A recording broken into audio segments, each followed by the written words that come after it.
tesi egiteko bizipena deskribatuko nun mendira igotzea bezala, nun dedikazio asko berdan, baina hala ere esperientzia politx bat dalako, azkenean gauza asko ikasteitugulako, asko bidaiatu, eta beste gauza transversal asko eskaintzen dizkigulako.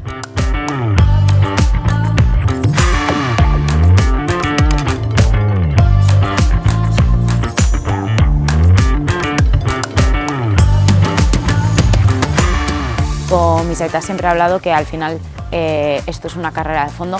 y es muy importante sentirnos acompañados durante todo el proceso. Entonces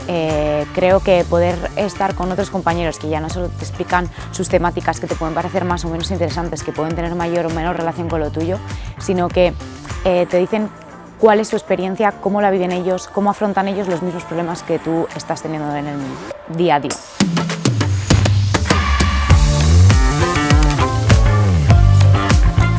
Las tesis doctorales que hacemos en Ikerlan suelen ser muy prácticas, es decir, normalmente el estudiante tiene una tutorización en la universidad y luego también tiene una tutorización desde el propio Ikerlan, de forma que cuando termina la tesis, pues digamos que tiene como una doble mentalidad, tanto académica como orientada a la empresa, y cuando esa persona pues termina finalmente en una empresa, aporta ese grado de innovación que les hace falta a las empresas para sus productos y para sus procesos.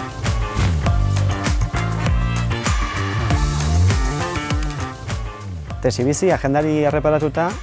doktore tesien lanak aurkezteko saio bat ematen badu ere, hori baino askoz ere gehiago da. Batetik, aitortza bada, doktore gaiei, beraiei, behaien lana balioan jartzeko, eta baita behaien zuzendari dienei, bai etxean, Ikerlanen, zein sare akademiko osoan. Eta bestetik, azpimarratuko nuke, ospakizun egun bat dela. Ospakizun egun bat, ezagutzak partekatzeko eta bizipenak mahai gainean jartzeko, eta guzti horrek esango nuke asko aberazten.